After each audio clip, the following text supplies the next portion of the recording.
Ko te au mihi hohepa tōku ingoa. I am descendant of Te Arawa and Tauranga Moana, and welcome to the Te Ora Rangatahi Art Competition 2021. For this competition, Rangatahi were invited to submit artwork that reflected on the question, what is wellness to Rangatahi? The artworks received were creative, thought-provoking, and gave voices to many issues that Rangatahi are dealing with today, as well as showing how to push through hard times and maintain wellness. The entries showed the ability of Rangatahi to be deep thinkers and talented artists. Ka mau te wehi ki a koutou. Te Rawhitiroa is proud to showcase all the artworks entered in this competition on their CMSP website. And now, Te Rawhitiroa is proud to present established Māori artists from all around Aotearoa who will announce the winning artworks.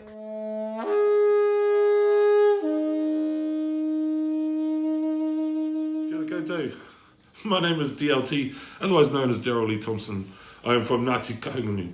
I'm an artist, done some music, done a bit of graffiti. Now I think I'm a wannabe paintbrush guy. Anyway, I'm here to present Te Tohu Whakahihiko, the Inspiring Others Merit Award. The first winner in this category goes to Dalziel Maeva for his artwork entitled Create, Destroy and Restore. This artwork was selected for the creative depiction of the cycle of emotions through the use of characters similar to an anime or gaming style. Dalziel explains his work as feelings and emotions that are created. They can be destroyed by events out of my control, but when I use te ao Māori and my tupuna to restore the well-being, it brings balance. This never-ending circulation of my wairua. Dalziel, you rock, G.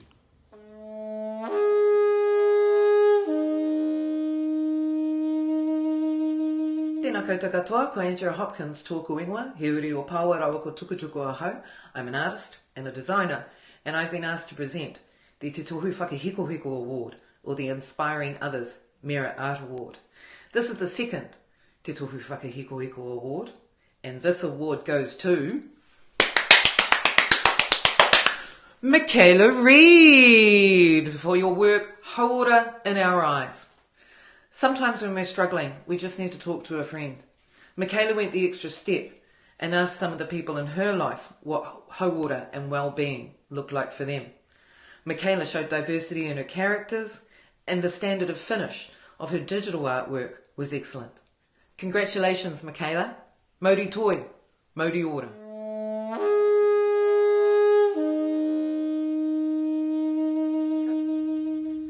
Kia ora tātou, ko Reuben friend tōku ingoa, he uri no te waka tainui, ko te kaihau tū o te whare pupuri taonga o Pātaka Art Gallery and Museum.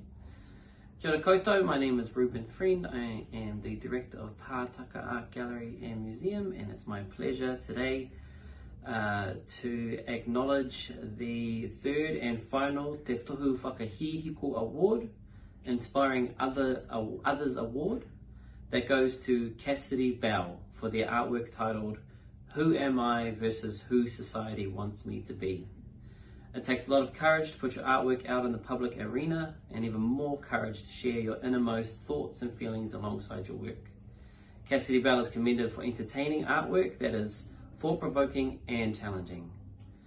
Cassidy's critique of current issues are reflected in the emotionally charged artwork she creates, showing a high level of creativity and skill. Congratulations, Cassidy, for achieving the Te Tohu Whakahihiko Inspiring Others Merit Award. Ka mau te wehi.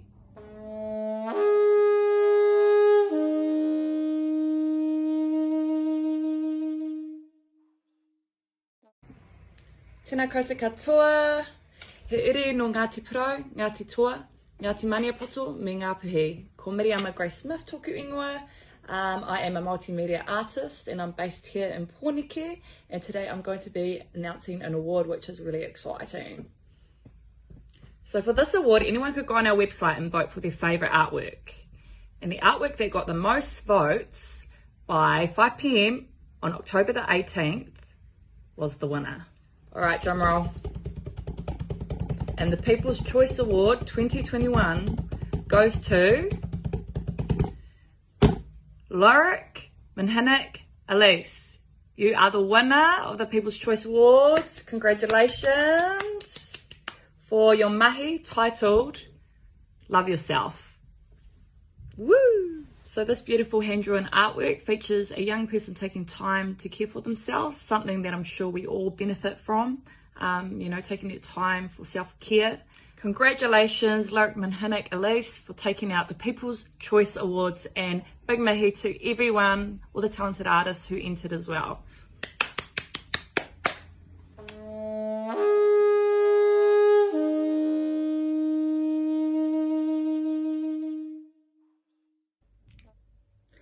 Kia ora, my name is Charlotte Graham. I am Parehauraki Pare Waikato. I am a Rangatoi Māori and Kaihanga Toi, currently residing in Tamaki Makaurau. Today I have the absolute pleasure of announcing Te Tohu o Te Hāpori, the People's Choice Award, at 5 p.m. Monday the 18th. Voting closed for this People's Choice Award. The artwork that came second in the votes deserves an honourable mention for still having a standout amount of votes in this competition. So the second People's Choice Award 2021 goes to a 13-year-old Anna Paulin. Ngā mihi nui nui ki a koe Anna, for her artwork titled My Wellbeing Monster. Anna's hand-drawn artwork depicts a creature that Anna calls her wellbeing monster. The imagery she's selected and included in her art piece highlights the different aspects Anna sees as important to her, as these add to her ongoing wellness. Nō reira Anna, he mihi nunui ki a koe I tēnei rā, mauri ora ki a koe. Well done and congratulations to you.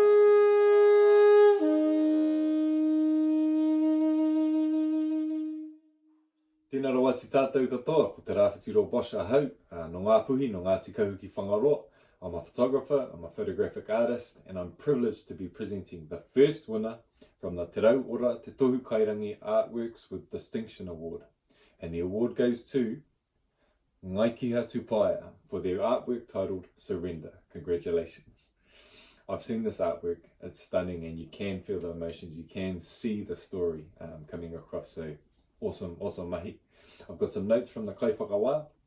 The clever use of digital media and photography in this artwork Ngaikiha has produced has resulted in a very powerful piece, and I'll back that up. The high quality photo and ability to convey meaning through the image is what sets this piece apart from other artworks in the competition. The warm colours of the smoke type form flowing behind the person brings feelings of joy, release and growth. And Ngaikiha explains that this piece was developed to represent bottled up emotions. However, in opening up, it allows us to finally seek help and face our emotions. Instead of hiding and avoiding things, if we surrender to our issues, it allows us to flow through the healing process. In surrendering, we are finally free. So congratulations Ngaikiha, it's a powerful message, it's a powerful piece of art. Ka mau tonu te wehi e mihi ana ki a koe. E ora rā.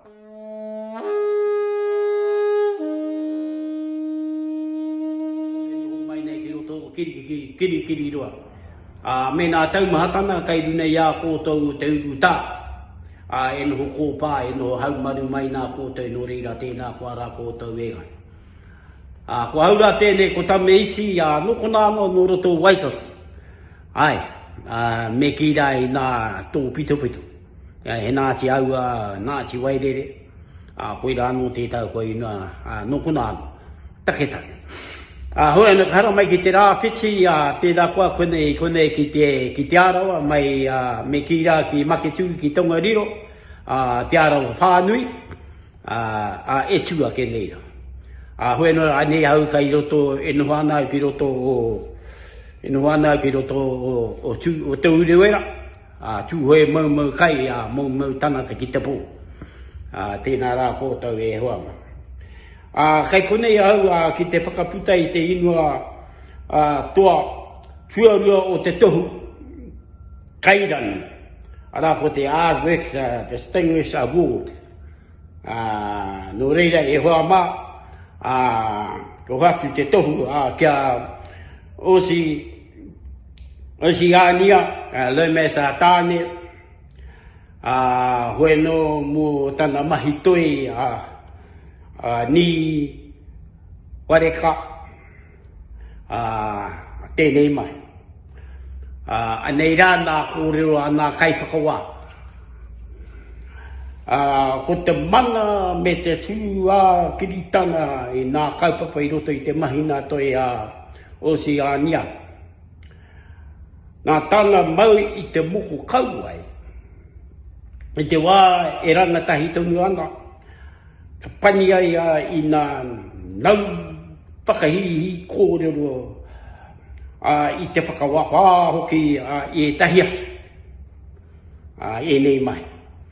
Koe no, kai te mau i ai i te moko kauai i runa i te mang. I whakae ai o na pākeke. Me tana mōhi hoki, kuai ai ia. No hea ai ia. Arāta. Te whakāhua i te kiri āhua, i te mahina toi nei. Ēnei. Nā pango me te māo, te pikitia. Heori te āhua. I tētahi pikitia tawhito. Me te mea no, ko te ao tawhito. O e kite ana, e noho nātahi ana i roto i te kanahi o tēnei wā. Anei rā tātā. Ka mau te wehi. Ka pai, ka kino. E o Oshiania me te wehi o te mahi toi. O te mahi nā toi. Ko eke ki te Tohu Kairangi. Artwork, the Finalists Award. E mihi kauatana ki a kōtou. E mihi kauatana i a koe te rangatira. Tēnā koe. Tēnā koe. Tēnā koe rā tātou katoa. Pauri ora.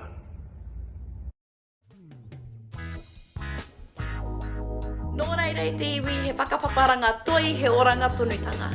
On behalf of Te Rauora and the organisers for the 2021 Rangatahi Art Competition, we would like to send a big thank you to all the participants in this competition. Each artwork entered had its own very special aspects, and although we couldn't give awards for everyone, we really appreciate all your work and support to get your message and artwork seen and heard. We hope you will all give it a go again next year and look forward to seeing the artworks created in the future. Nā reirei te iwi, he iti te kupu, nui te kōrero. Kia kaha ki te mahi toi. That's me, signing out for now, and hope to see you all next year. Hei kōnā rā!